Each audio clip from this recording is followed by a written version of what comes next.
So, isn't this so difficult, this just right challenge, right? And you think, I'm going to challenge him just enough that he has to grow, but not so much that he has to avoid it.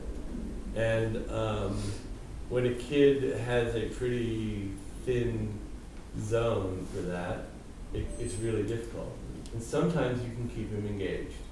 And that's fantastic. It means you've hit a right challenge, right? You see it as challenging. He doesn't perceive it as particularly challenging, but you realize, you know, because you're an educator, that you're pushing him up. And sometimes you miss that and you push him too hard. Or so maybe sometimes you make the challenge too hard. So what?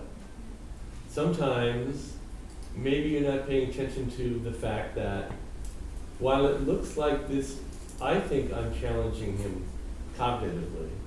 I think I'm challenging his ability to think. In fact, however, I have added in a sequencing challenge without knowing it. Or I've added in a sensory piece to it that I hadn't really paid attention to because it's not an issue for me.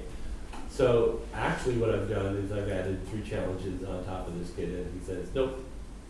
So a good example of that would be, you know, you're doing an obstacle course and the kid has already got a challenge at moving his foot from this block to this block.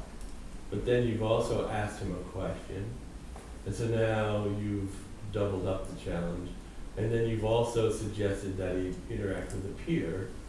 Here, hold so-and-so's hand. Now all of a sudden, I'm going to avoid it because it would never occur to me that that was a challenge because that might actually be helpful to me. But in fact, it's really challenging. So, you know what I mean? So it could be, that kind of thing could be in play. But then also, maybe he ate a bad prune, you know, earlier in the day.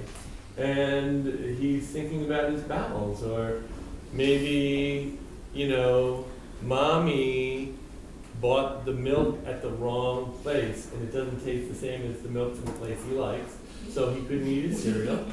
You know, maybe that's going on. You don't know. And maybe you had an argument with your friend in the morning, so there's something just a little bit different about you that makes it different. So we don't know. We just don't know. And so the answer is just come back and do it again. It's like, I think I use this all the time and think about it all the time. I really am in love with the book Where the Wild Things Are. Because I think it is the best book ever written by anybody about parenting. It's the greatest book about parenting ever written, and here's why. The mommy at the beginning has a misbehaving child, who she says, go to your room, you can't talk to me that way. And he goes to his room.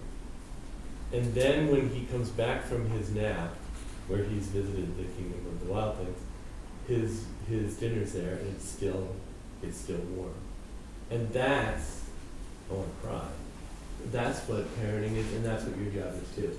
That I'm going to come back, I'm going to come back, I'm going to come back, I'm going to come back, and it's just what it is.